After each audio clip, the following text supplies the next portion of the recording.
My name is Erin Holfelder, and I'm a Senior Program Officer with the Bill and Melinda Gates Foundation. I'm based in Seattle, Washington, and it's a little early here for me this morning, so please excuse me if I take a few sips of coffee as we go, and feel free to do the same. The Gates Foundation is proud to be one of the founding Equal Measures 2030 partners, and it's been an honor to watch this partnership grow and evolve since its creation in 2016. Before we dive in today, I want to take a moment to take a breath and to recognize that for many of us, we're coming into today's event carrying a lot of heaviness. It's the start of CSW 66, which in normal times would have seen many of us gather together in New York and around the world in person. But 2 years into a global pandemic, many of us have seen our lives, our workplaces, and our communities change dramatically. And we carry a collective exhaustion that is made much harder by not being able to gather together, to hug, to plan, to celebrate, and to mourn.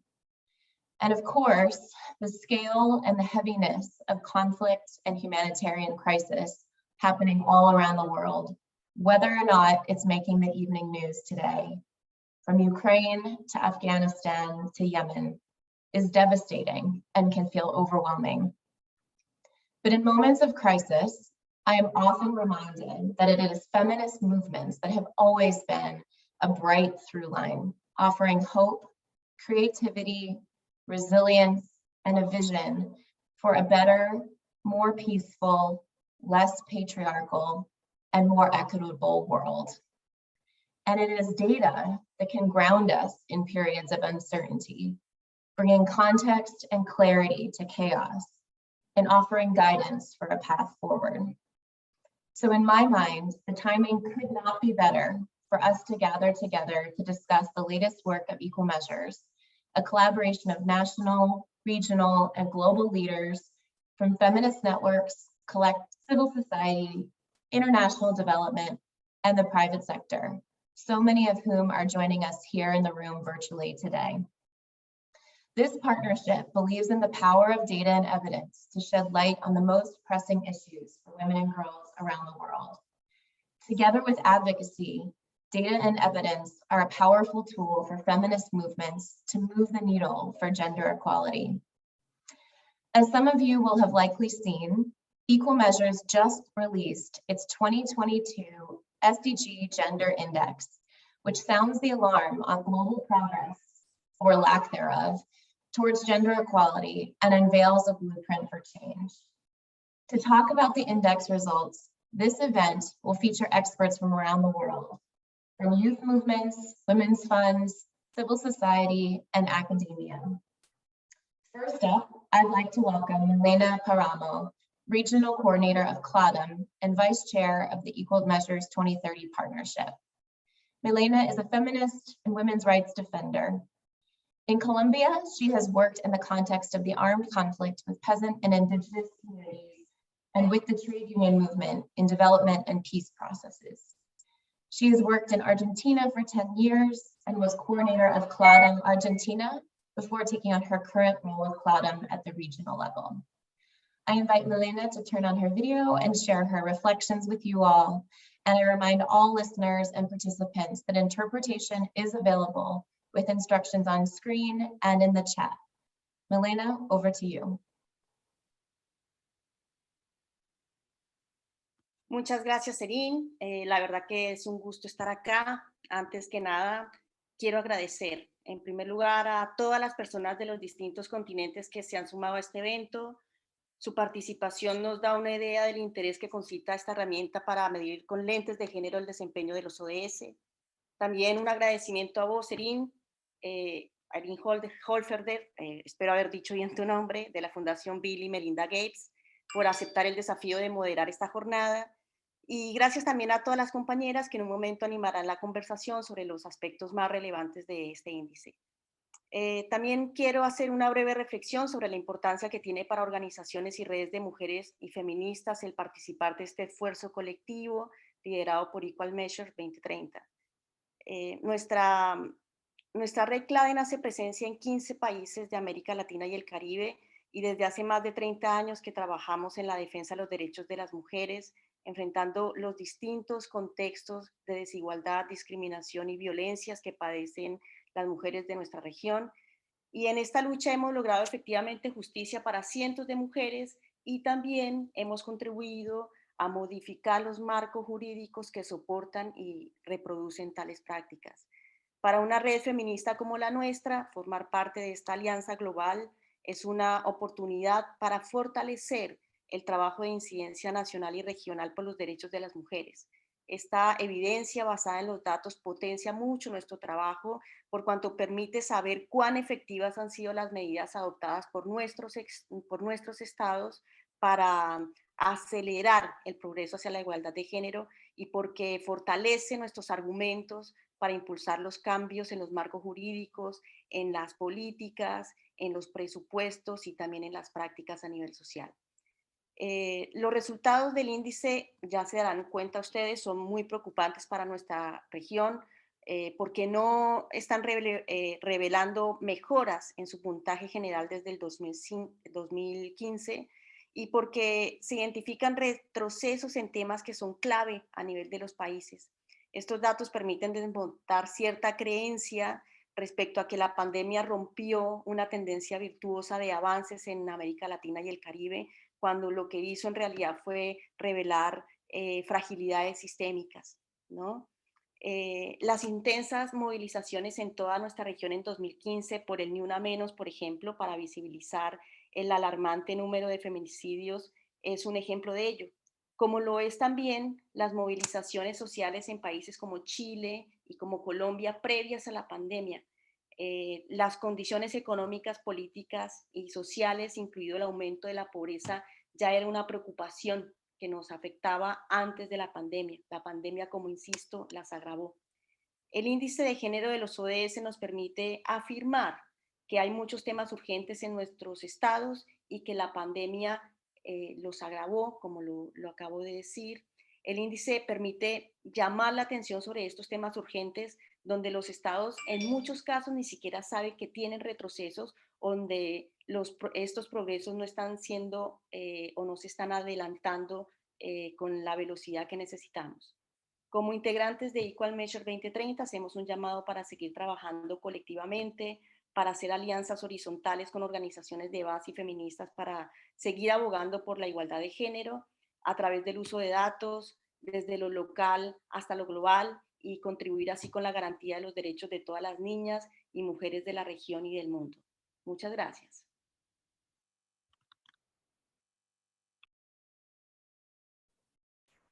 Thank you so much, Milena. It's great to hear how you as a regional partner are thinking about using this tool, which is so critical to making sure that it's worth all the time and energy that has gone into creating it. So thank you for sharing that perspective to kick us off. Next, I'd like to introduce Allison Holder, Director of Equal Measures 2030, to share key findings from the 2022 SDG Gender Index. Allison has more than 20 years experience in international development, leading policy, advocacy, and campaigning work on issues ranging from inequality, tax justice, and corporate accountability with ActionAid, Oxfam, and Save the Children. She has also worked on livelihoods projects with women's groups in India and small business development in South Africa. Allison, over to you. Thanks so much, Erin. Just checking that my audio is working there. Really, really nice to see you all. It's really interesting to be here, formally launching our new report, Back to Normal is Not Enough, while I myself am in the midst of recovering from COVID.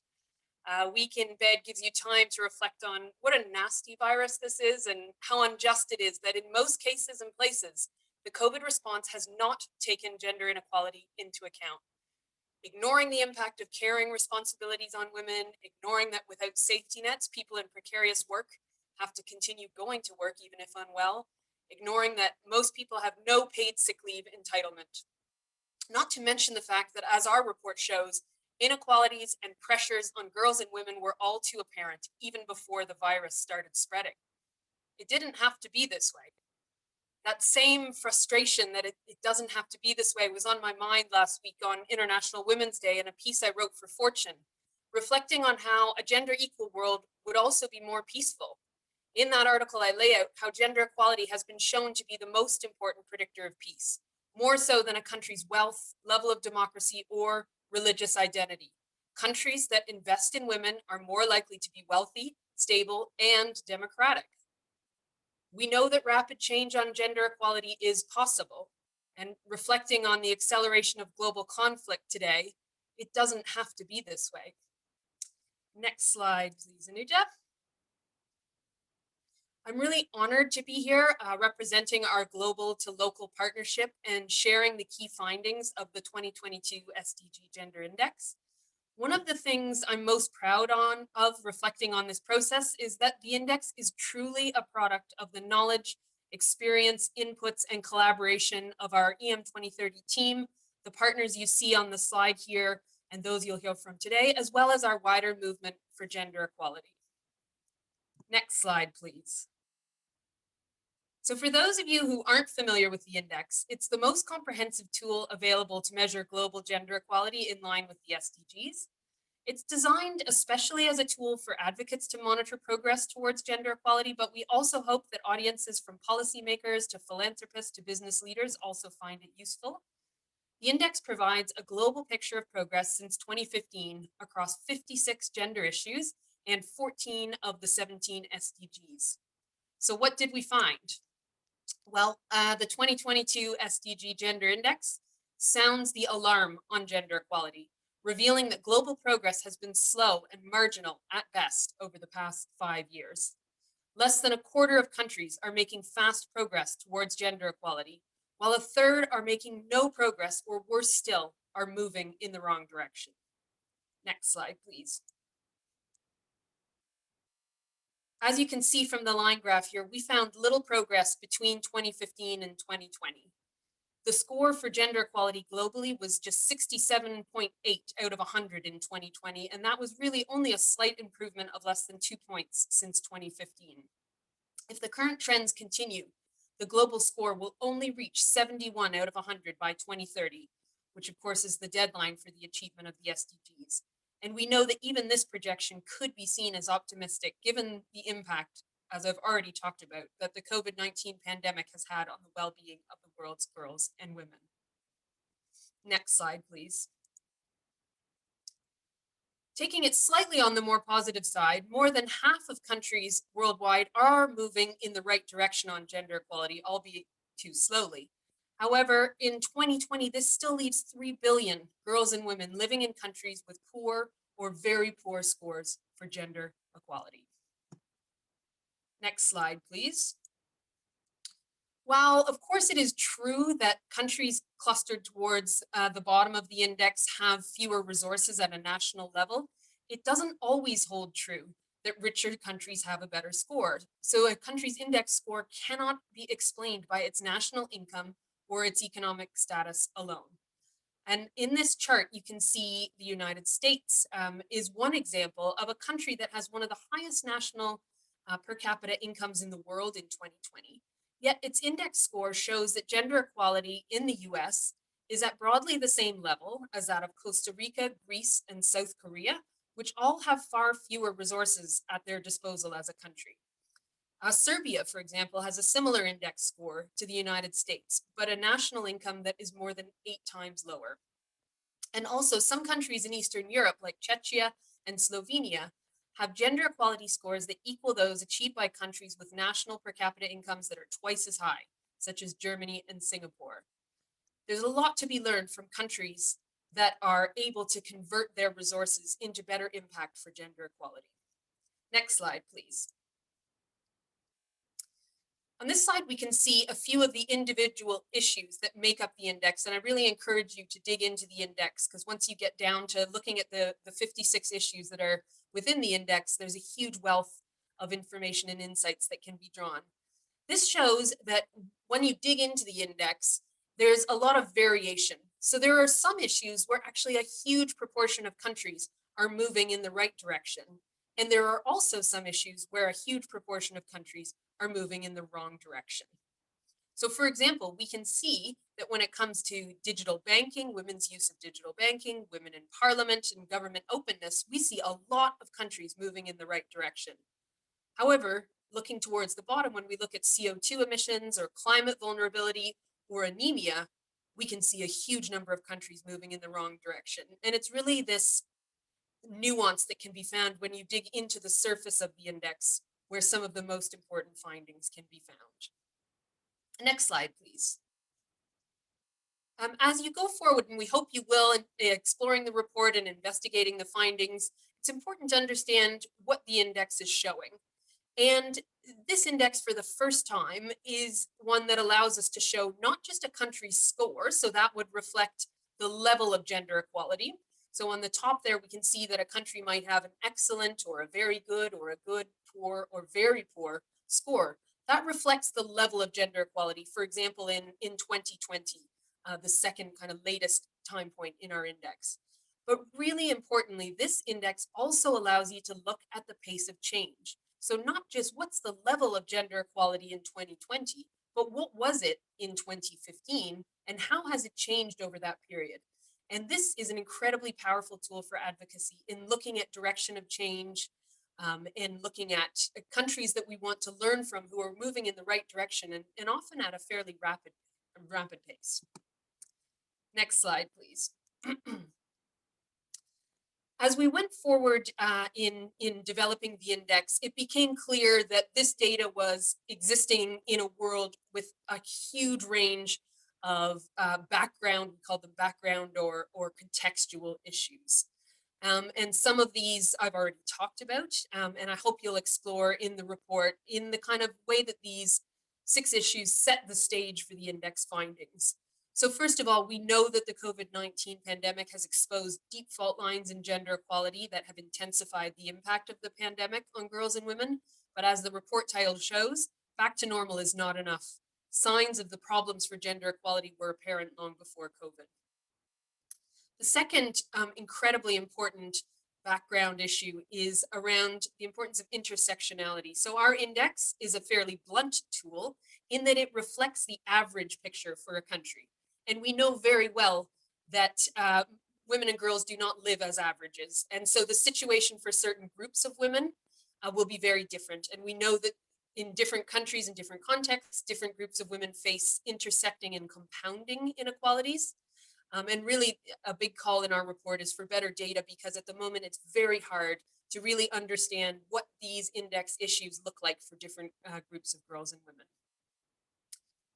The third issue, which is incredibly important for all of this, is that of ecological collapse. And also on the first day of CSW, the theme of this year's CSW, and the way that ecological collapse has a profound impact on girls and women who see their resources dwindle and their responsibilities expand. Fourth, we see that gender equality has become a political battlefield in an era of increasing political polarity. And there's a growing opposition to many human rights, and the rights of girls and women are a favorite target. Really crucially, and setting us up to hear more about the policy recommendations on public spending and fiscal space, is that austerity measures have become a go-to option for countries in response to crises. But the resulting cuts to public services hit girls and women first and hardest. And finally, we've seen that international justice and solidarity are in short supply. So in face of this scale of the crises that face us and in these issues that I've just described here, you would think we would be seeing aid and trade and debt and all of these issues being handled in the most ambitious way possible. And in fact, we're seeing the opposite.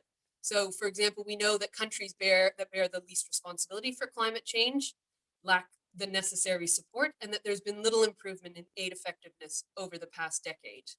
So with that backdrop, next slide, please. We wanted to take an action-oriented approach with this index. We wanted to harness the index data and findings, but also harness the knowledge of the advocates who make up our partnership in order to put forward some recommendations. As we've mentioned, It may not come through in some of the more sobering findings of the report, but when you dig into the data, there are stories of hope. There are countries making rapid progress on gender equality, particularly if you look at certain issues or certain countries that have really moved in the right direction. And so what we wanted to do was to take that story of hope forward into 6 action-oriented policy recommendations. And we find these are kind of actions or investments or approaches that we often find in countries and regions that are making progress on gender equality. And I'm not going to go into these in detail now because we are honored to have 6 thought leaders with us for our webinar today who are going to share their deep expertise on each of these issues. And we hope leave you with a feeling that rapid change on gender equality is possible. There are ways that we can change policies, change laws, make investments in ways that will change this picture by the time we update the index next time. Thank you so much for your time and for joining us today. Thank you so much, Allison, for those thoughtful remarks and overview. I also want to give a shout out to the slide designer, just beautiful illustrations and graphics that really bring these findings to life in such an engaging way. For me, listening to you present, I am most energized by the fact that this year's report includes the pace of change measure, because I think it offers new kinds of incentives for countries to do better year on year and new hooks for advocates to use, even with countries that may appear to be lower performers. So thrilled to see that added to this year's index as one of the measures we can use for advocacy. For those interested in digging in to find out more, please visit equalmeasures2030.org to explore the data and to read the new index in its totality. So where do we go from here? The numbers that Allison just presented are stark. They can motivate us, but that's only the start of the journey as we pivot to the solutions and dig into key policy recommendations for action that Allison just referenced at the end. So next, I'm thrilled to introduce our panel of feminist thought leaders who will reflect on what we can do to deliver progress at the scale, pace, and intensity needed to see gender equality in our lifetimes. I will be moderating 2 sets of reflections, first with Crystal, Myra, and Fitria, and then with Mariana, Lena, and Amina. Finally, I'll bring them all together for a lightning round. As we go, we encourage all of our audience members to please add your own comments, questions, and dialogue with one another in the chat box throughout the event, because unfortunately, due to time constraints, there will not be a formal Q&A today. Without further ado, it's my great pleasure to introduce our first 3 discussants, and I invite them to turn on their videos as I name them. Crystal Simeone is a Pan-African feminist activist working on macroeconomic issues. She currently serves as the director of the Now We Collective.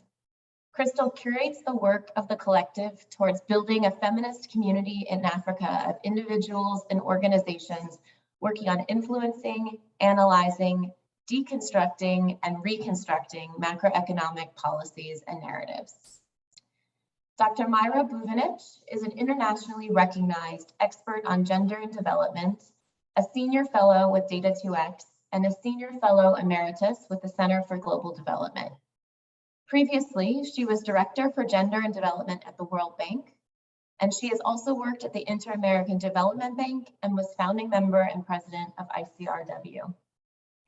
And finally, Fitria Iskandar is a doctor of medicine and environmental youth activist.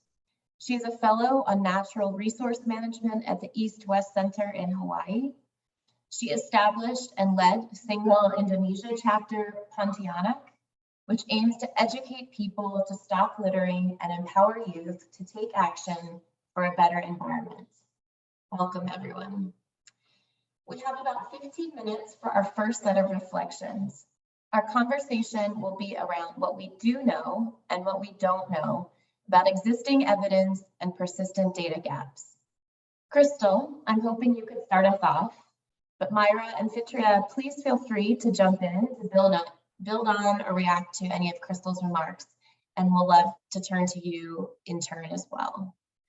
So Crystal, Data from the index suggests that many countries that have undergone long periods of austerity are making no progress or moving in the wrong direction in terms of gender equality.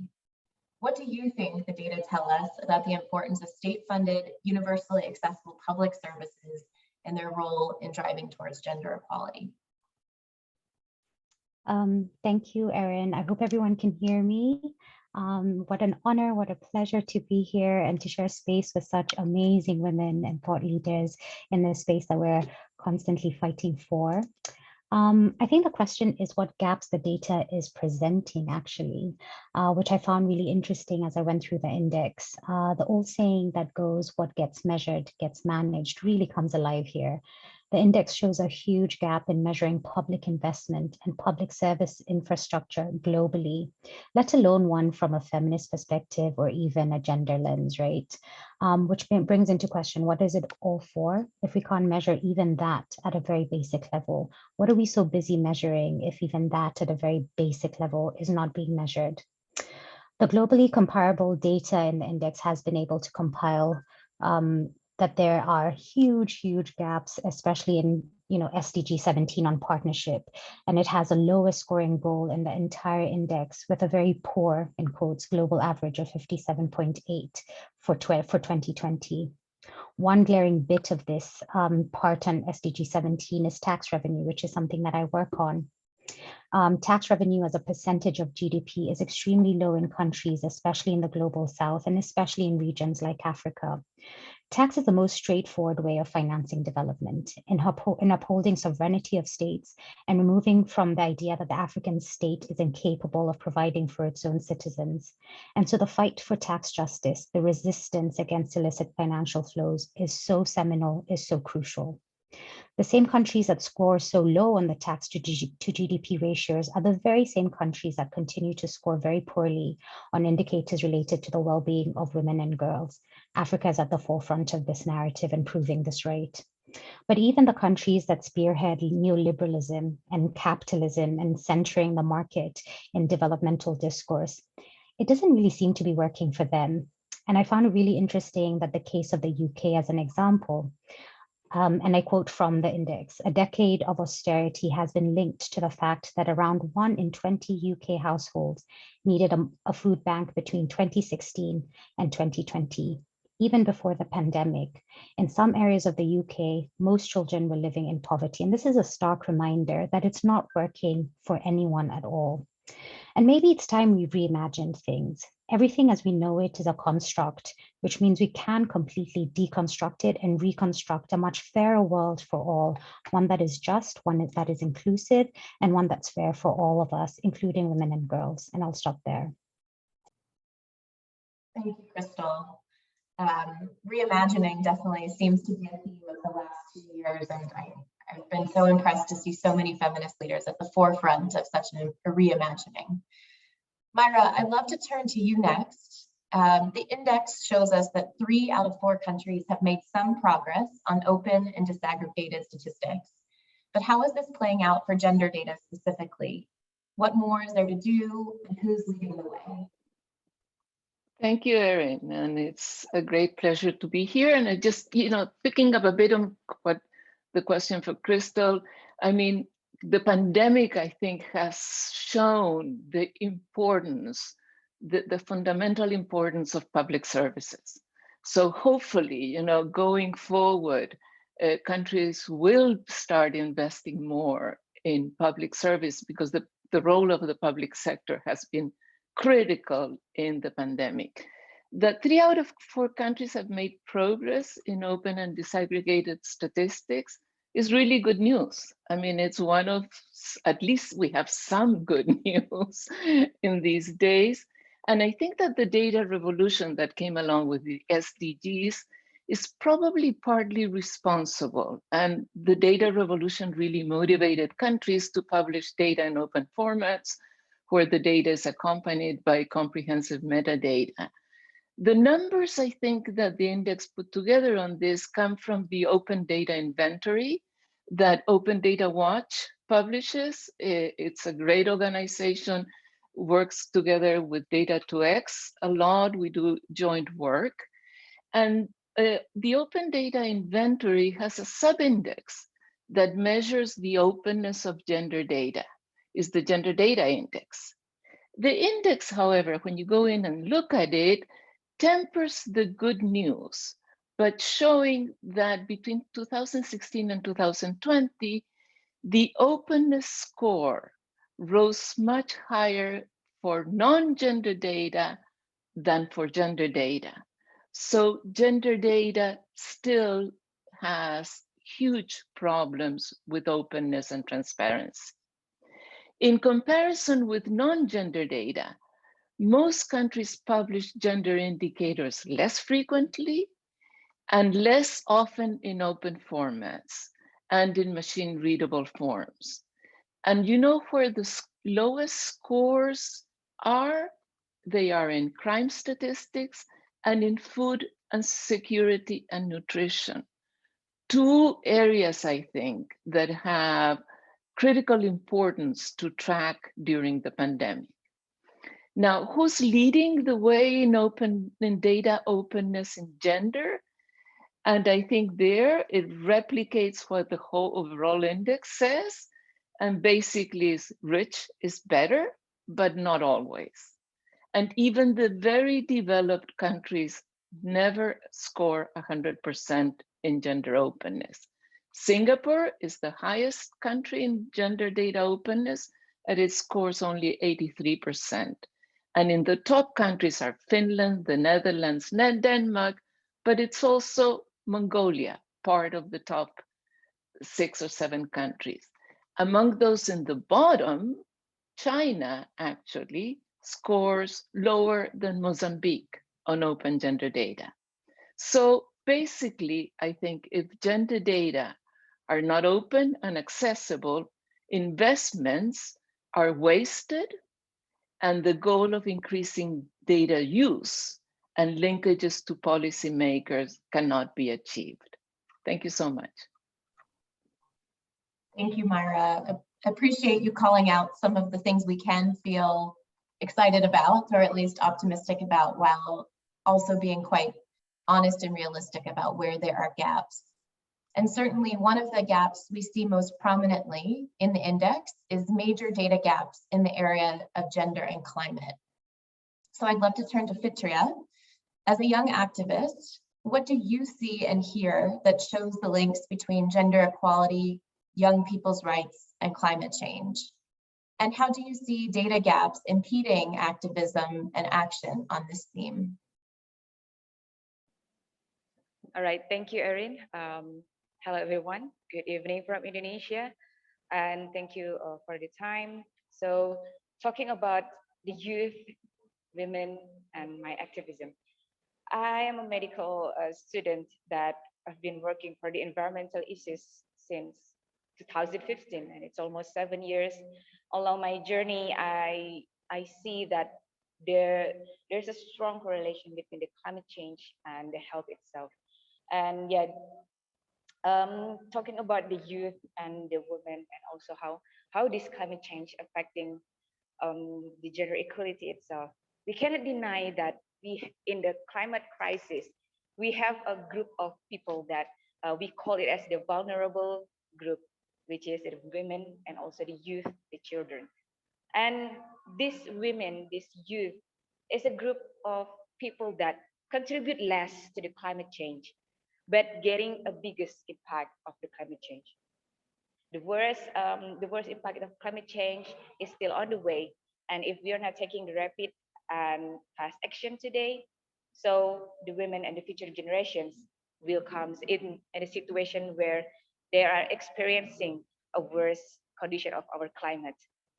The Intergovernmental Panel on Climate Change, or IPCC, has released their assessment, the 6th assessment report, Climate Change 2022 Impacts, Adaptation, and Vulnerability. In this report, clearly states that climate resilient development is already challenging at current warning levels.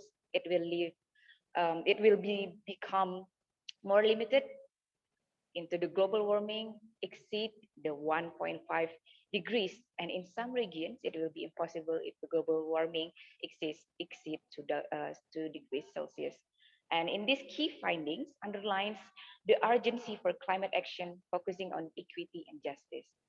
So the equity and justice, when it comes to the climate change, so there will be a lot of things that we discuss in the climate injustice affecting the vulnerable group, such as the women and the youth itself. And in many countries, we can see that women are more vulnerable to the effect of climate change because they are nurturing the children, they are become the person that taking the children and home and etc. and relying on the natural resources also. And talking about the climate change, in my experience, in my city, West Borneo, it's annual that we experience the forest fire, which is triggering the upper respiratory tract infections.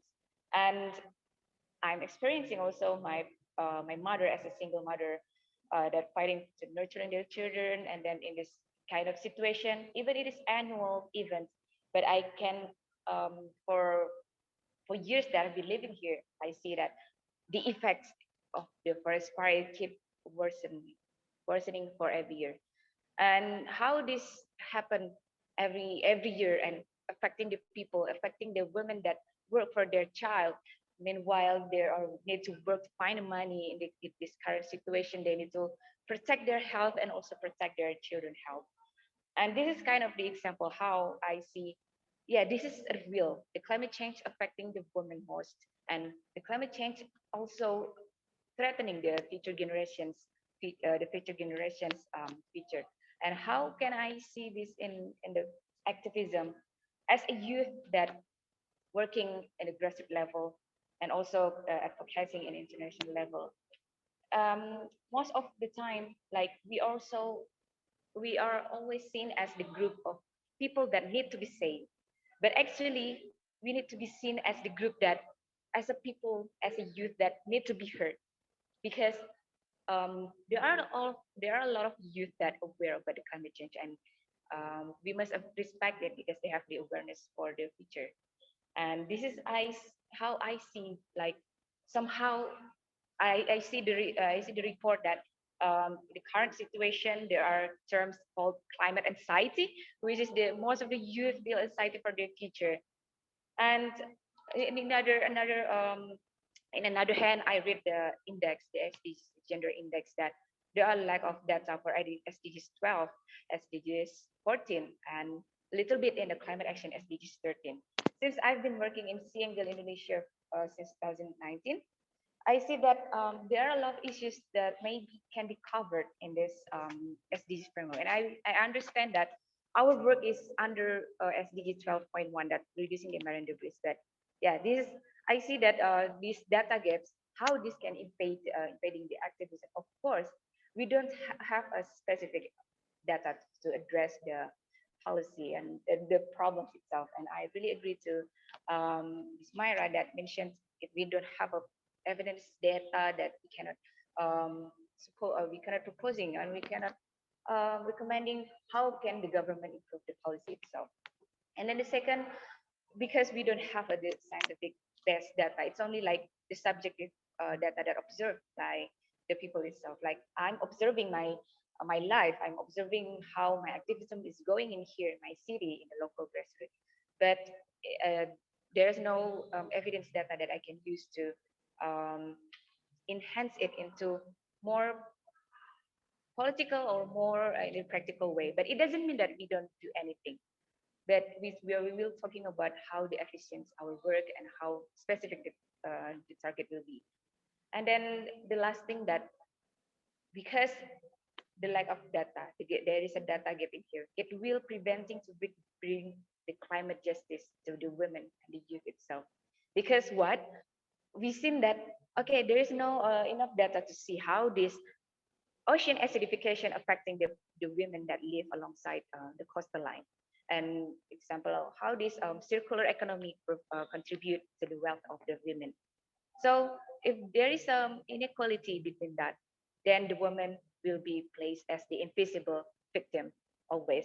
That's why this data indicating how the specific or measured step that we can take to tackling the problems that we have. And I see that, yeah, this still become our biggest homework, because I believe to talk about how we tackling the gender inequality, we need to work together, and also the climate activists, the gender activists, and everyone should holding hands together to complete each other. Thank you, Ellen. Give it back to you. Thank you so much, Fitria. With the benefit of a little extra time, I'd love to come back to all three of you to discuss a common thread that came through in all of your remarks, which is the difficult trade-off or the balance between the need for more and better data and to collect that data to make it more accessible on more topics, but also the desire just to act on what we see in front of us, what we observe in our real lives, and to just move forward with what we know to be true. And I wonder sometimes if we're striking the right balance in that conversation. And I'd love to invite any reflections from the three of you on this topic.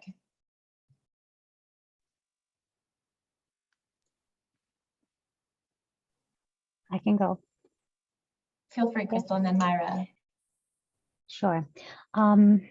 So definitely, and the question about creating a pipeline of data, but also a culture of data, of collecting data, but also using it to plan, to make decisions is so important. We step a little bit back with Nawi to ask who is asking questions, whose data are we collecting, and whose voices are we reflecting, and whose issues and whose analysis are we reflecting. So many times we're fighting the same battle, but the wars, we're fighting the same war, sorry, but our battles are very different. Our experiences, our histories, our nuances from an African perspective, and I'll speak from an African perspective, are very peculiar to ourselves. And so the questions that we need to be asking may be different from other regions globally. And so having that, you know, in the back of how we think about data is so, so important. Whose questions are we asking? Whose agenda are we setting in this framing of the questions to be able to analyze a problem and analyze it in our own voices based on our histories, our nuances, based on us knowing where the pain points are, and how do we use this data to come up with alternatives? The so what are we dreaming? How do we describe that, and whose voices again? Those are very political questions for us. So it's not just about are we collecting the data and using it, but a little bit back in terms of whose data and what questions and who sets the framework for this data to be collected is important. Erin and Crystal, one of the things I think that is becoming increasingly apparent is that there is a lot of data, gender data, but it's not being used. And we have Data 2X coordinates a Women Financial Inclusion Data Partnership, where we have in 6 or 7 countries gone to see what kind of data banks and financial sector providers have gender data. And actually, they do have a significant amount of gender disaggregated data, but they don't use it. They have it because somebody internationally is asking for that kind of data, because the regulator says this is good to disaggregate your data, but they're not using it for decision making. They're not using it for making products for women clients. So I think that what is critical first is capacity building. A lot of people have the data but don't know how to read it, how to translate it into action. So capacity building of the technical people in the organizations, but capacity building also of female activists so that they can really advocate for policymakers to use the data. The second and incredibly important thing to do that is not often done is to get data producers and data users together at the same table. Because it's between the conversation and the interaction of the one who's going to use the data that then the relevant data will be produced. And in that conversation, it's essential that the feminist movement gets involved at a country level, at a local level. It is incredibly important that the data about women gets collected by women, but also that gets translated so that policymakers can really see what's the impact of and how to use the data. Thank you.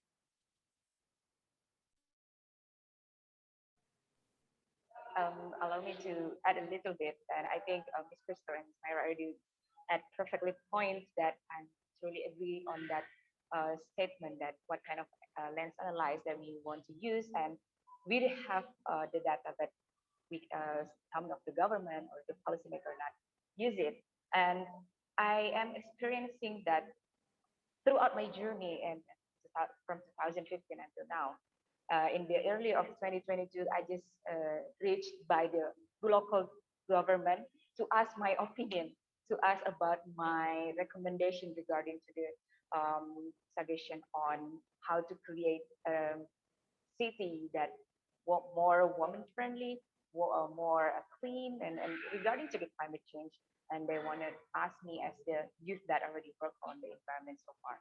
So I see that for my journey, we are still trying to raise the awareness. We're still trying to fight for the environmental issues in general, because it's like the government not put the attention on the specific until they get they are forced to do so.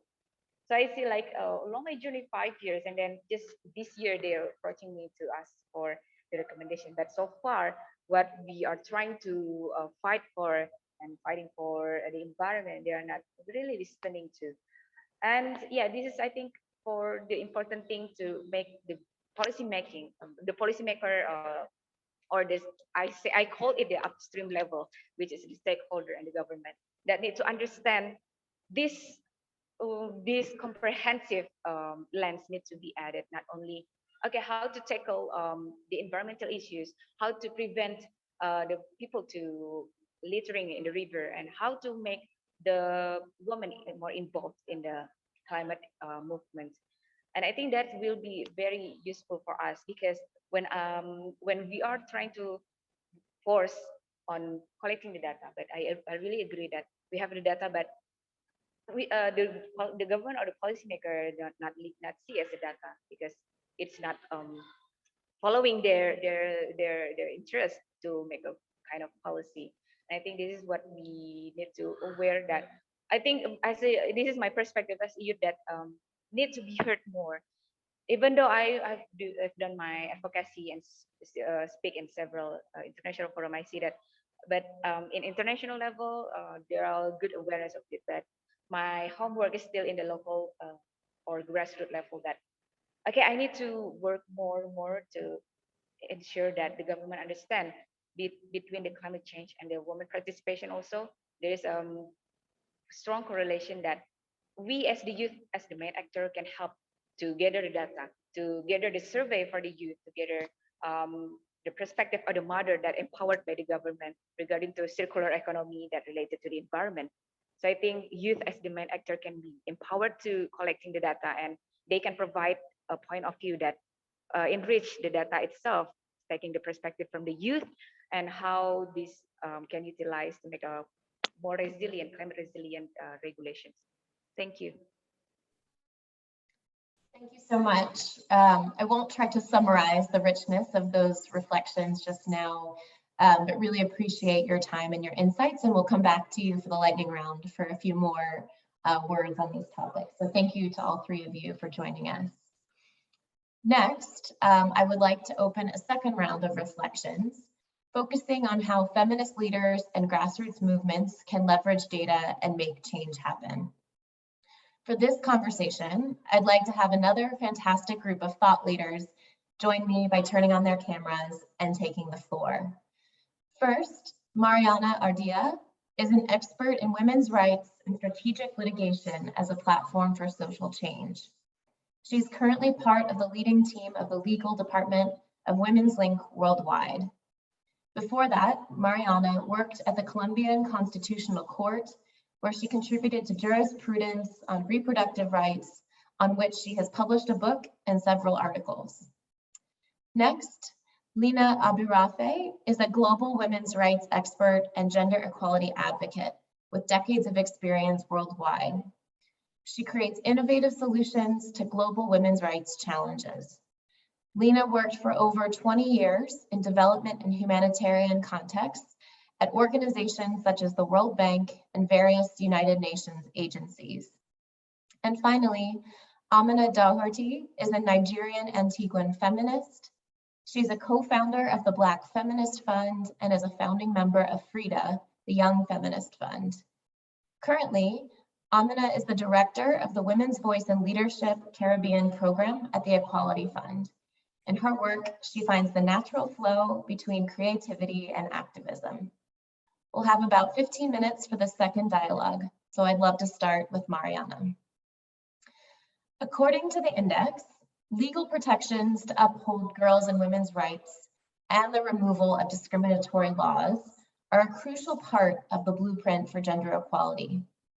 While performance on many legal indicators has improved, we also see that the world got a poor score overall on the indicator related to legal and safe abortion.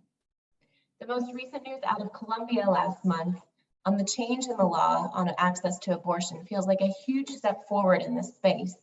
Congratulations to you and your team and to so many driving this work forward.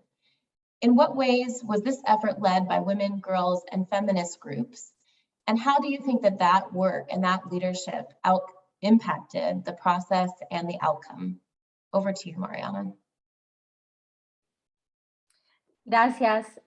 Bueno, hace un mes, gracias a una demanda que presentamos ante la Corte Constitucional, el movimiento Causa Justa, del cual Women's Link es parte, y gracias al esfuerzo colectivo de décadas, la Corte Constitucional en Colombia volvió a ampliar el acceso al aborto legal y seguro después de 15 años de una primera gran decisión que tuvimos. La primera gran decisión que tuvimos fue en 2006, que fue un caso presentado por Women's Link, en el que logramos pasar de una penalización absoluta a 3 causales.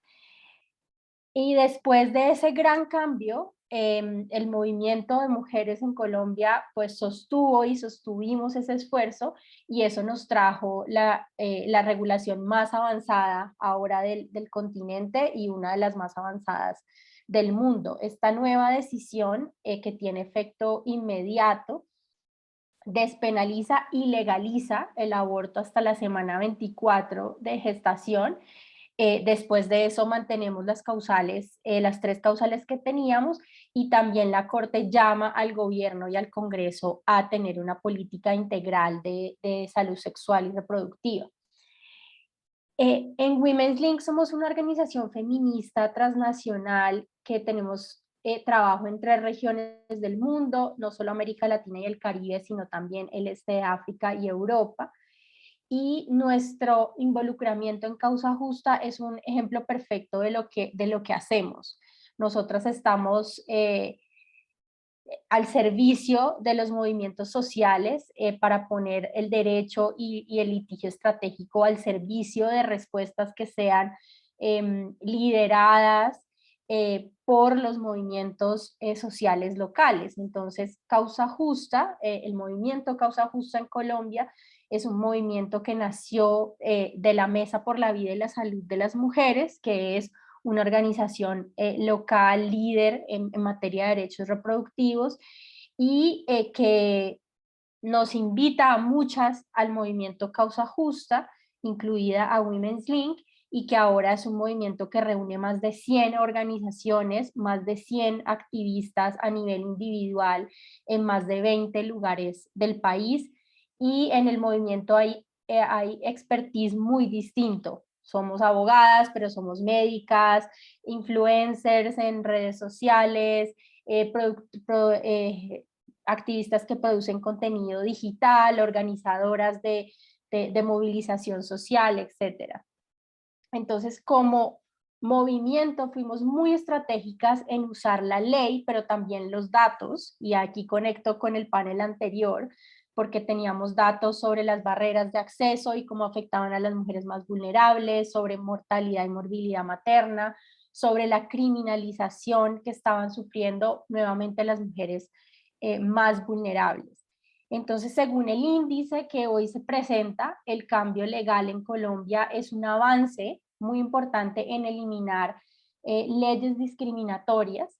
Y pues según el índice, como ya se mencionaba, en materia de aborto legal hay muy poco progreso, así que estamos muy esperanzadas en que esta decisión en Colombia tenga un efecto dominó incluso más allá de nuestra región. Por ejemplo, ya estamos trabajando con nuestras colegas y aliadas en el este de África a ver cómo seguimos compartiendo experiencias, argumentos, estrategias para lograr que esto tenga un efecto amplificador. Para nosotros en Women's Link, el uso estratégico de la ley y del litigio estratégico no es solamente lograr un cambio como el que logramos junto con el movimiento Causa Justa en Colombia, sino que el efecto de usar la ley y el litigio estratégico tiene que ser ganar nuevos aliados, tiene que ser modificar la opinión pública, tiene que ser contribuir a hacer el movimiento o los movimientos de mujeres más fuertes para resistir a lo que viene, porque como ustedes se pueden imaginar, con grandes cambios vienen grandes intentos de limitarlos y volvernos a echar para atrás. Entonces, sin duda, yo creo que el liderazgo de grupos de niñas, mujeres, grupos feministas fue lo que logró en Colombia este cambio.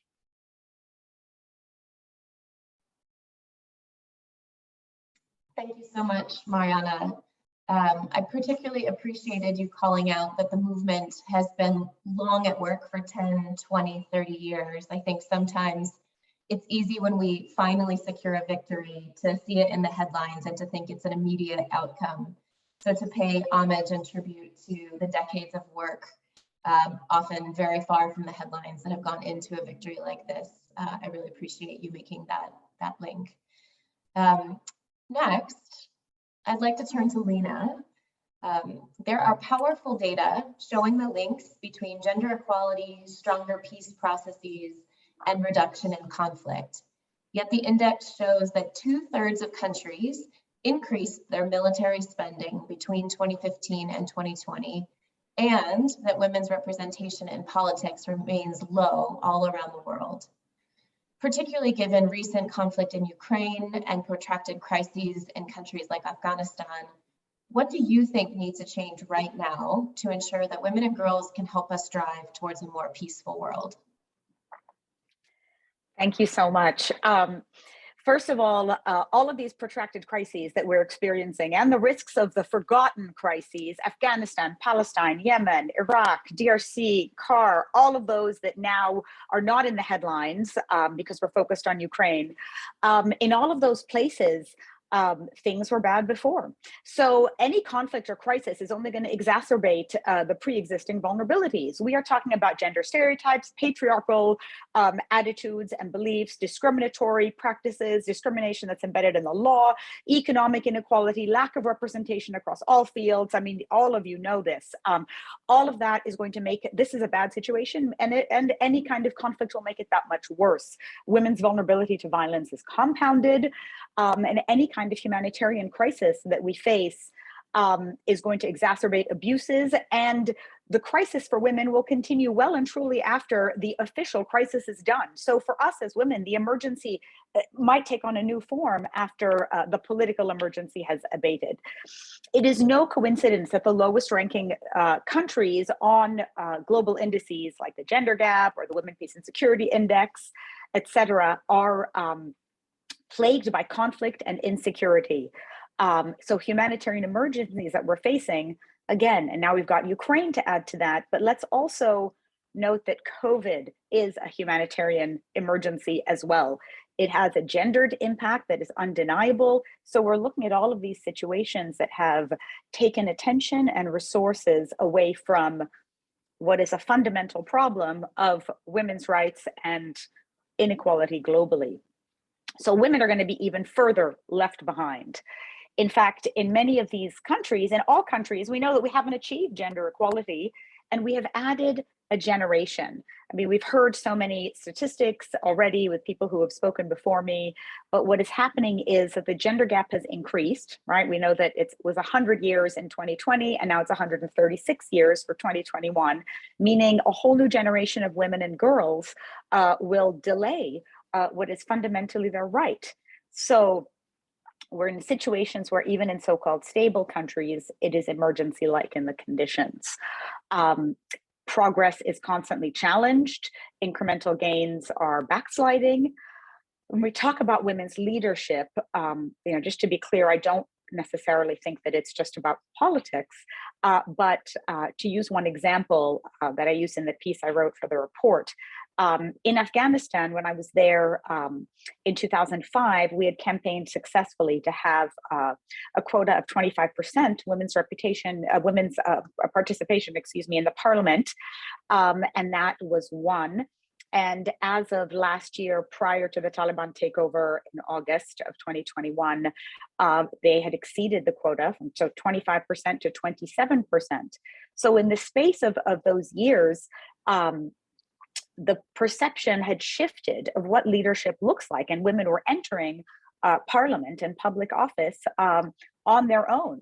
But at the same time, we see how quickly a situation can unravel, because then on August 15th, everything was undone. And we know very clearly that there is no chance of peace, prosperity, or progress without women and without equality. I mean, we see it all the time. It's not in the end about the type of government nor the state of the economy. Those are important factors, but it really is about how a country treats its women. So what are we doing when we're in a situation of constant backsliding and backlashes all around the world? I mean, I would call Texas a humanitarian emergency, considering the way women are treated and their loss of rights to bodily autonomy and integrity. So everyone has a lot of work to do. And, we cannot risk or afford to other this violence and to think that it's just about other women over there when it's right here, it's you and me, it's in our backyard, it's in front of our faces, in a way that is very stark and extremely painful, actually. And we're living in this era where there is so much pushback and so much polarity, because this conversation really is a political battlefield. And when we talk about politics specifically, actually, the World Economic Forum has said, so we've got 136 years to close the gender gap overall, but 146 years to close the political gender gap. So that's a long time to wait. We've got maybe 80 some countries who've never had a female head of state. And I wonder, those countries would fare much better if they had. So I'm bringing a lot of bad news, as we all have been, clearly, but there are some positive trends. We know that there is progress on leadership and participation, women's presence in parliaments. Yes, that's important, but presence doesn't mean power. So, are we able to create the space where women are exercising all of their rights? And frankly, at the end of the day, the pace that we're going at, 145 years is not an acceptable waiting time for me personally, probably not for all of you, to achieve some sense of equality in women's political participation. So this little trickle down, is extremely slow and very frustrating for those of us who already spent decades. I mean, collectively in this virtual room, we have hundreds of years of experience across every single country in the world. Here we are still having these conversations, and we're not closing that gap. Myra, thank you for that, using data and data producers and data users and conversation. We keep generating all this data. Are we putting it to use? Is it making real change? Is there real action? Is there greater visibility of women in public and political life? Is there a gender responsive budget, recovery plans? Are we putting all of these things into practice? And then COVID, and yes, the protracted crises that continue to linger. So my question is, are we reaching the right people? I've literally gone, now this is International Women's Day, month, whatever. I go from one panel to the other, and I see that we're all here together, and we're all committed, and we're all angry, and rightly so. But are we speaking outside of our circle? Are we speaking outside of this echo chamber? Are we motivating what we call the movable middle? Are we reaching the policymakers, the practitioners, and academics, and activists, and all the people that we need who are going to get things done? So I'm going to leave it at that, because I really think that we need to be more strong in the way that we claim and defend our space, our voice, our movement, and who we're reaching, so we can make things move forward faster, because we're running out of time. Thank you. Thank you, Lena, for that great energy and call to action. I know you sort of laughed saying, I'm bringing all the bad news, but it makes me delighted to pivot over to Amina because I'd like to talk about feminist movements, which to me continue to offer us a path forward in the midst of all of this. So Amina, research proves what so many of us have long seen in action, that feminist movements are a powerful factor in making gender equality real, and importantly, helping sustain gains, not just to sort of constantly be in this back and forth mode of defending against backlash. But we also know that feminist organizations and movements are not often well funded and supported. What barriers do you think that those organizations and movements face, both in accessing funding for their work, but also how can we unlock and change the way that funding is structured to reach them in the ways that best serve their needs? Over to you. Thanks for the question, Erin. And I smiled when you asked, when you shared that, because I sort of was just feeling so much of Lena's energy and just frustration when she was speaking, because I thought, you know, when I started this work, I started this work with a lot of energy as a young feminist. It's unbelievable to me to say that I've been in this work now for almost 20 years. And, you know, I started this work really inspired of the work that AWID was doing, asking the question, where is the money for feminist movements? And in 2007, AWID started with a research action project. For those of you that are unfamiliar, AWID stands for the Association for Women's Rights and Development, started with the research question, where is the money for women's rights? And it's unbelievable to me that almost sort of 15 plus years later, we're still asking that question. And so for me, as I read this gender index report, I was thinking, well, we are doing so much. Women's rights activists across the world are moving so much. I believe there's an AWID report, if you look on their website, around women moving mountains or something like that. But we are doing above and beyond. And yet we still continue to be so significantly under-resourced. That was the thing that struck me in this report, is that as women are, you know, doing so much to moving towards gender equality, we still continue to lack so much by way of resources to be able to be doing this work. There was one of the findings in one of the AWID reports that said the median sort of average amount that women's rights organizations globally are operating on is something like $20,000 per year, right? US dollars per year. Now you think of an organization that's doing any kind of work, whether it's the work that Marianne is talking about, that's been the work of a decade, right? Trying to access abortion rights, operating on $20,000 a year. I remember being in a room of Caribbean activists in 2019, asking how many people in the room actually received salaries, right? How many of them, how many folks in the room were doing this work and were receiving salaries for the work? And I think there were 2 people in the room that put up their hands, right? And this was a room of roughly 30 people. And for me, that is unacceptable. The fact that so many women's rights activists for decades, for generations, have been doing this labor and it has not been remunerated, right? The amounts of work that has been done and the amounts of resources available is pittance. And so for me, I don't think that we can actually achieve gender equality if the resources that are available are really not much more significant. I think that that has to change. And for me, it's kind of shocking, the disparity that exists, because you hear about these huge commitments that are being made globally. And yet when Lena was talking about trickling down, I'm like, well, women's movements are not receiving those resources. So where are they? I think the only example to me that really exists in meaningful ways, we've seen Dutch resources when you look at bilateral partnerships many years ago. A much more recent example is the Equality Fund where I work, where you see the Canadian government you know, committing 300 million Canadian dollars to resource the Equality Fund. I mean, those are some really solid examples of partnerships with bilaterals and women's funds. But I think we need to see much more of those kinds of partnerships in order to actually see the change that needs to happen that folks have been talking about throughout the pages of this report. The second question you asked, like, how can we do this? What needs to be done? I can say this in 3 words. And if anyone takes anything from, I see lots of energy in the chat, fund women's funds. Like, please, translators, I don't know if it's 3 words in other languages, fund women's funds, like all the folks on Twitter, like, let's get this trending, please.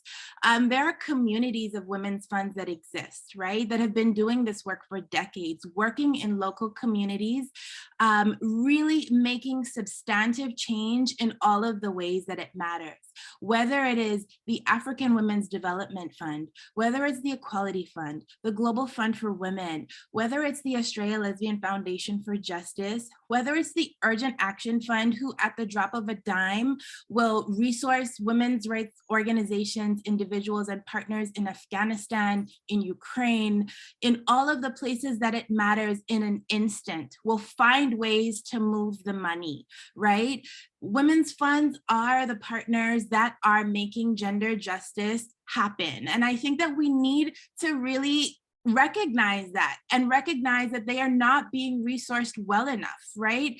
We cannot say that the partners that are actively making change have access to the resources that they need to make all of the needs that have been highlighted in this report actually happen. And so for me, lack of resources is one of the big challenges that women's movements face. It needs to change, right? I need to see much more resources on the table. It needs to be now, because we're talking about 2030. I mean, the resources are available, right? And that's why, for me in the work that I've done, people think that I'm a serial fund founder, and I will gladly accept that title. 10 years ago, in collaboration with an amazing group of young feminists, we started Frida, the Young Feminist Fund. And a decade later, Frida has founded some of the most incredible young feminist initiatives, because we believed that we wanted to fund young feminist dreams and initiatives even if young feminist groups were not registered, because that was not going to stop young feminist groups from doing the work that needed to be done. A decade later, the Black Feminist Fund exists because we saw that at the intersections, Black feminist movement work was not being supported. Today, in the data, in the research that was named earlier, we know that 0.1% of Black feminist movement work is what is being supported. That's 0.1%. When we know that in places like in Colombia, in Brazil, across the African continent, Black feminist movements are leading some of the most transformative work, and yet 0.1% of their work is being funded. That is abysmal. That is actually terrible. And so when this report talks about intersectionality, how is it that work around race, around class, around all of the intersections of who we are is being ignored, is not being funded, is not being resourced? And so that's what we mean about needing to resource at the intersections, around needing to see gender justice work at the intersections. And so maybe the last thing I'll say, I know we have a lightning round, and as you can see, I get really excited and just geared up about this work. I love what Mariana talked about, because she was talking about, the importance of legal and policy work, but I am a dreamer. I'm an artist at heart. And I believe that social and cultural work is really important as well. And so I believe that things like artivism and strategic communications are also really important, because that's the work that touches people's hearts and minds. And you don't see that as clearly in this report, but that's the work that actually changes the way people think about things, right? The work around abortion has managed to be changed because there's the work that all of the lawyers and all of the people that have been, doing that work really on the movement work that has happened. But there's also the work that the people that have been doing murals on the side of the street, that the folks that have been writing music and rappers, and the folks that have been really touching, the hearts and minds, that kind of art as social change work is also really, really important. And that is movement work. There's work that the Global Fund for Women has been doing around artist change makers. That kind of work is also really important and also needs to be resourced. So there's lots to say. I set a timer for 4 minutes, so I know it's beeping at me. I'm gonna stop, but I'm excited for the lightning round, and thank you for giving me the opportunity to share. Thank you so much. I know I started this morning saying I was drinking coffee, but this is much better than coffee. I really just so appreciate the fire in the belly coming from this panel and the real lived experience and frustration and passion that's driving it. So thank you to all 3 of you. Amina, as you said, I'd like to invite back the other 3 panelists to join us for a quick lightning round. I'm going to ask each participant to take no more than 1 to 2 minutes to answer this question. And I would also challenge each of you to not repeat either what you've already said or what someone else says. So we can do a lot of +1ing and snapping as we go. But please try to share something new with this group as we close out. Let me just make sure we've got everyone, Crystal, Fitria back on. Okay, wonderful. So we'll go in reverse order in which you spoke. So we'll start with Amina and work backwards to Lena, Mariana, Fitria, Myra, and close out with Crystal. So with that, based on your reading of the index findings, but also based on this conversation we've had here today, what do you see as the greatest opportunity we have this year to move the needle and to finally speed up progress on gender equality? Amina, over to you. Well, I'm hoping there's some donors that are on this call that are listening, because I'm needing some commitments to really come loud and clear, but commitments that are actually going to be transformative for women's movements. I'm really hopeful that commitments will be that will come to women's movements, that will come directly to women's funds in order to be transformative for the work that we do. I'm tired of commitments that come at the level that do not reach us, that do not actually keep the lights on, as I said in the report. So please do read the report, that really support core long-term funding for the work that we do. We need those resources to support our work. So I'm hopeful that that is what we will see, because that is what will transform the future of this work. You know, we keep saying that women move mountains, but damn, those mountains are heavy. And why is it always our responsibility to move them? Where is everyone else is what I want to know.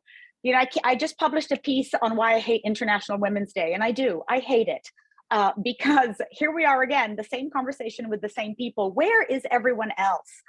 Those mountains are a collective responsibility, and this work is every day for us. So let's see a little bit more sharing there. And let us also be very clear that the presence or absence of women is the barometer for everything.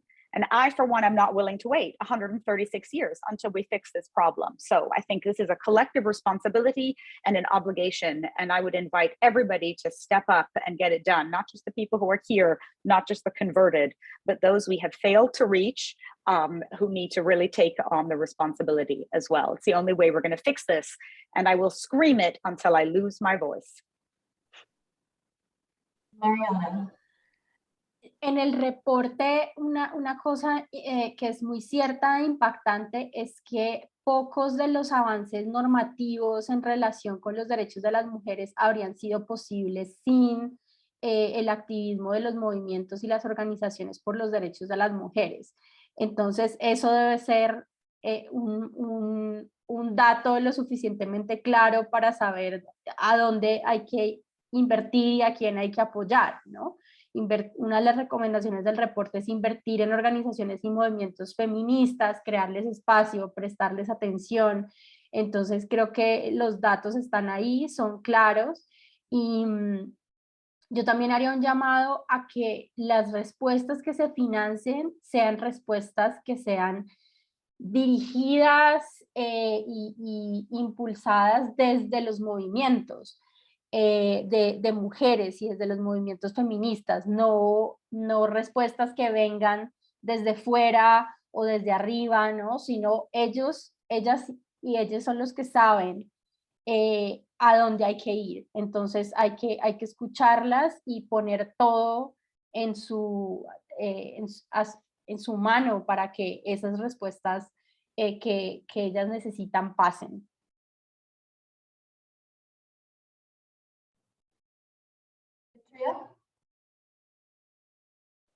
Okay, my statement will be going from the blueprint number 6 in the report. It is the work with it and empower girls and young women and girl and youth-led organizations. This perspective using the how women can contribute to tackling the environmental degradation itself, because the lack of data on or data gaps in the report according to the SDGs 13, 12, 13, and 14, I can empower that, okay, this is the time for us to work together, and how can we formulate a policy or data that according to our expertise. So using the comprehensive women climate activist lens, which in the SDGs 13 you can see like raising the awareness about how the natural protection of indigenous assets, which is this will related to how we can ensure the welfare of the indigenous women itself. And the second about the SDGs 14, how the ocean acidification or how the marine debris affecting the women that live alongside the coastal, and so on. And then the last thing is about the sustainable consumption and production in SDGs 12. We can see that the circular economy is around the table, and how can we see that women get empowered by the entrepreneurship that using the perspective of green entrepreneurship, this will be a great chance to see the women participation in the tackling the environmental degradation itself. And that's why I see this is a big opportunity to work in a comprehensive way for each woman expertise that I'm as someone that was raised in a health background and also have an environmentalist background that can see this interconnected between each other. And lastly, there's no gender equality without climate justice. Thank you. Myra?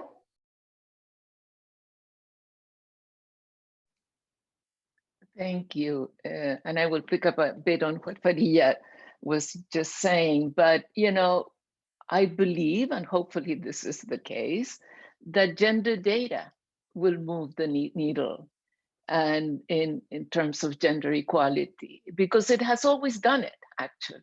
I think that the gender and development movement that started in the 1970s has always been about measuring the needs and contributions of women.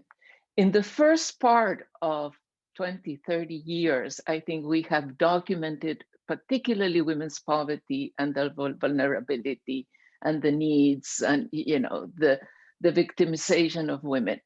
But I think suddenly we started shifting and measuring women's contributions. And I think that is really what will move the needle forward on gender equality. I mean, the contributions that women have done during the pandemic is really what is moving ahead now. Governments suddenly start talking about the care economy, about investing in childcare, investing in elder care. And that in part is thanks not only to the sort of the common sense notion that women have been big contributors during the COVID pandemic, but because there's data. We had data. We had good data on time use that was showing what women were doing. So that kind of data and contributions, I think, and again, now on environmental, on climate change, I think what will move the needle on climate change will really be women's contributions. And so if we get the good data on that, that will really help bring about not only sort of a better climate environment, but gender equality. Thank you. Thank you. I know you asked us not to repeat things, but I'm not known for following all the rules all the time. And so I will repeat Amina's call, fund feminist movements. But also, Margaret Thatcher is known for the term TINA. There is no alternative. There always are alternatives. And today, led by Femnet, Africa is convening around the CSW after years of exclusion, fighting for visas, the cost of physically attending the CSW in New York, and lots more. Today, for the next week, They are convening in Nairobi, Kenya, to have an African convening on African soil, to have a safe space for African feminist activists and policy activists to engage. They're watching live, so they're watching this right now. And so a big hello to them. But this count is a very heavily North-centered and tokenistic approach to the usual CSW conference, and we're so proud of this move. Change is coming, and fund this change, fund the resistance. Listen to what we're saying. Listen to the qualitative as much as the quantitative, because our lives are not just numbers, they're much more than that. Thank you all so very much. I want to appreciate both your remarks here today on this panel, but much more importantly, all the work that you do outside of this panel, and the networks and the movements that you are all a part of for driving such incredible change and important change around the world. I heard a lot about more and better resources for feminist movements, more and better data, and that data put to use, and the bringing of those worlds together in better and deeper partnership and collaboration to help broaden the tent of allies fighting alongside us. To close us out, I want to bring us back to where we started. What can we do now? And what does a tool like the SDG Gender Index help us do along the way? To help us answer this question, I want to welcome our final speaker for closing remarks. Siva Tunantiran is the Executive Director of the Asian Pacific Resource and Research Center for Women, ARROW, and also Chair of the Equal Measures Partnership Council. Siva has explored different career choices in her life, which included teaching at a university, running a magazine across 3 countries, and working for the United Nations. These different opportunities helped her discover her passion for writing and learning, and helped form her ideals of working in partnership and respecting diversity. Please, Siva, the floor is yours. Thank you so much, Erin. As always, I'm so pleased to be with all of these fearless feminists, and I always feel energized, right, in this groupings that we share our ideas, we share our energies, we share our insights. So, on behalf of the Equal Measures 2030 Partnership and as chair of the Partnership Council, I would like to thank all of you for joining us today. And I would also like to acknowledge that the index is a comprehensive tool that is a representation, of the commitment and efforts of the Equal Measures 2030 partners towards advancing gender equality and achieving the SDGs. And through all of the speakers, we heard very clearly, right, on how the world will not achieve gender equality by the SDG deadline of 2030. And even before the pandemic, we were not on track. And we know that COVID has only exacerbated the challenges that impacted progress.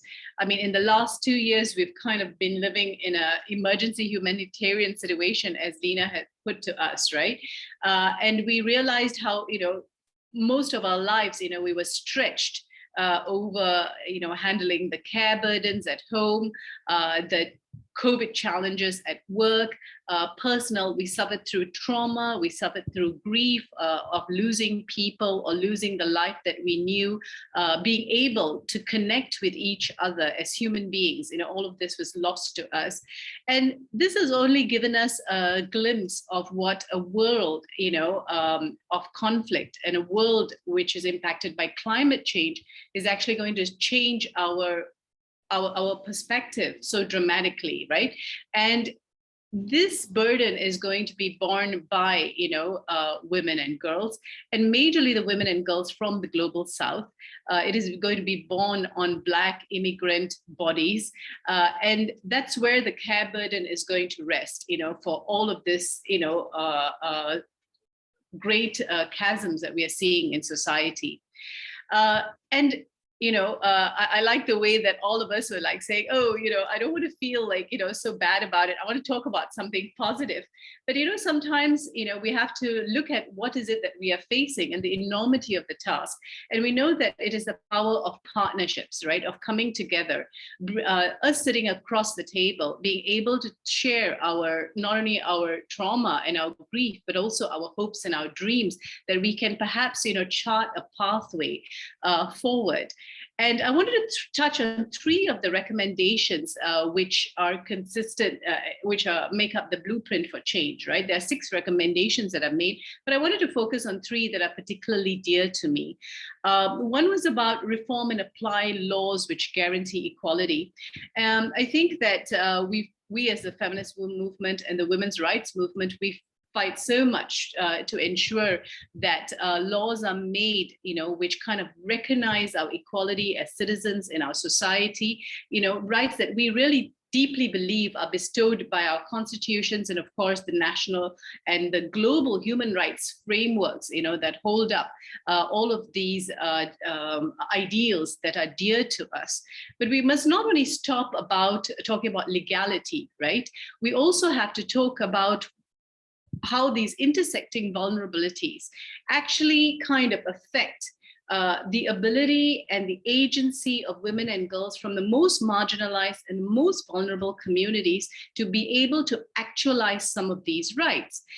So whether it is so simple, like, whether it's a right to decide on who to get married to, the right to know about consent, when to have children, how often to have children, or how many children to have, or not to have children at all, who to love, when these are rights that can be actualized and can be realized by even girls and women from the most poorest and most marginalized groups, whether those are indigenous groups or racial minority groups or religious minority groups, then we will know our work is done. So even when we talk about this one, Arrow tries to work to ensure that some of these intersections of what constitutes rights and what constitutes justice can be brought together, that this work we do in the legal areas actually become a reality, for those whom we want to make the difference for.